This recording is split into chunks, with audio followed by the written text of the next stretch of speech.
So, ano bang nangyayari mga sangkay? Nananalo ba ang kampo nila Vice President Sara? Kasi mayroon pong report na lumabas na inanunsyo daw po ng House Prosecution Panel na hindi na nila ipatatawag pa ang anim na iba pang testigo sa kanilang inililista para sa Article 4 na may kaugnayan sa pagbabanta, no? Kay PBBM at sa kanyang pamilya. At dito mga sangkay, may mga individual na hindi na daw po ipapatawag. Ngayon, ang interpretasyon dito mga sangkay ng mga anti-government, natatalo daw po. Natatalo daw po ang prosecution panel, yung kanilang legal team. Kasi nga po, yung mga nasabing mga palangalan na dapat kasama po sila sa ipapatawag, hindi na po ipapatawag. Kasi sabi nila, baka daw magkalat doon, kagaya ng nangyayari mga sangkay, sa isa pong tumayong testigo, no? Na kung saan, mali-mali po yung date. So doon nagka-problema mga sangkay, actually, nagisa po sila doon. Well, pag-usapan po natin yan. Anyway, bago tayo mag-umpisa sa mga hindi pa po dyan nakakapag-subscribe sa ating YouTube channel, makikita nyo po yung subscribe button sa baba ng video na to. I-click nyo lamang po yung subscribe, i-click ang bell, at i-click nyo po yung all. Sa mga nanonood naman po sa Facebook, follow nyo po yung ating Facebook page. Alright, so, ito yung mga pangalan, guys, ng mga hindi na daw po isasama. Hindi na ipatatawag. Ayan po, ito yung breaking news, mga sangkay. Sabi po dito, sila ay sina Abe Andres, Micael Flores, Bonds Magsambol, tapos isang psychiatrist, at family members ng mga nabiktima daw po, mga sangkay, tapos PNP Firearms and Explosive Officer Representative. Yan po dapat ang kanilang ipapatawag. So ngayon, umatras na. Ngayon, ito yung mga comment ng mga kababayan po natin. Tingnan po natin mga sangkay. Yan, basahin po natin yung mga komento. Halo-halong komento. Sabi dito, hindi pa raw kasi kabisado ang script, sabi po ni Aldrin Chan, the second. Ba, ayan na, kanya-kanya na ang to. Marami na po dito mga political analyst. Sabi naman ni Mario Bontanon, akala ko ba may mga pasabog sila? Takot makross-examine? Baka magkabuhol-buhol? O magkabulol-bulol? Kasi mga sangkay, pangalawa na to pangalawang testigo mula po sa prosecution panel na nahirapan po sa mga sagot. Nagisa ng husto. Lalo na yung latest mga sangkay, dun sa nagisa sila tungkol po sa maling date, no? Maling mga date, mga sangkay, information na nakalagay sa kanilang mga dokumento na inipresenta. Laban po yun kay Sara Duterte. So doon nagka-problema mga sangkay. Sabi po ni Sam, suko na agad. Isip muna ng script. Dalawa lang, nahuli agad. Tapos sabi naman po ni Rodel Monges. Tapos sasabihin, mas lamang sila. Sabi naman ni Tala, natakot sa cross-examine. Yan po yung opinion. Pero mga sangkay, eto, tingnan po natin.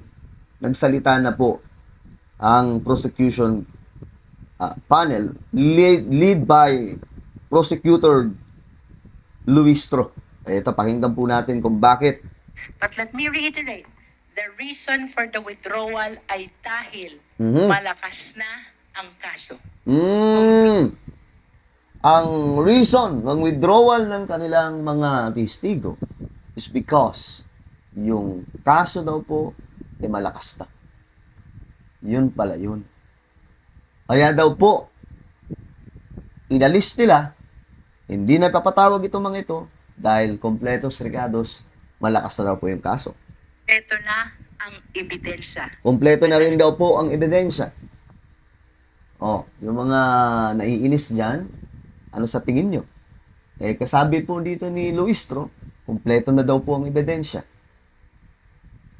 Kumbaga, pinagmamalaki nila na no need, no, na ipatawag sila kasi kumpletos recados na eh. Kumpleto ng ebidensya. Yun po yung punto dito ni Luistro. Sabi nga, lahat ng labis ay masama, so let us proceed to the Okay. Lahat ng labis ay masama. Gumamit pa po ng ganong klaseng terminology, no? Lahat ng labis ay masama. Diba, totoo din naman mga sangkay. Kapag sobra-sobra yung asukal mo, alam mo na yung pupuntahan mo. No? Dito, kapag sobra-sobra rin po yung testigo na ipapadala mo, baka magkabuhol-buhol pa yan. Baka magka-problema pa yan. So, best way, mga sangkay, na gawin nila, wag nyo na ipatawag. Ang tanong, sino yung kanilang sino ang kanilang magiging Kasi mukhang tapos na po yung yung patungkol po sa pagbabanta na trial, no? Mukhang at saka for me tagilid po sila doon kasi wala po talagang ebidensya na nagsasabi na ito pong taong to siya ang pinadala na magpapatumba o kausap ni Sara Duterte. So, medyo tagilid sila sa part na yun, mga sangkay. Kasi wala po silang nahitang mga tao no, na pwede sana magsalita tungkol doon, laban po kay VP Sara. Mahina kasi ang testigo nila, lang po yun mga mula sa NBI. No? So, paano tatayong testigo yun? Actually, sabi nga po ni Panelo. Si Panelo po, po yan mga sangkay, kahit po siya ay DDS, neutral po siya pagdating po sa legal process. Sabi niya, paano nangyari na sila ang kinuha mga testigo? Samantalang hindi naman daw dapat silang kinukuha testigo. Kasi itong mga ito, galing sa NBI. So, how come? So, actually, ako nag-question din doon, mga sangkay. Dapat pag testigo, talagang halimbawa, sabi ni Sara Duterte, may kumausap daw sa kanya. No, na kapag may nangyaring masama sa kanya, sila na daw bahala magpatumba. Pinangalanan ng mga individual kasama po ang ating Pangulo. Dapat, yun ang prinisenta nila. Hinanap nila yun, then pinresent.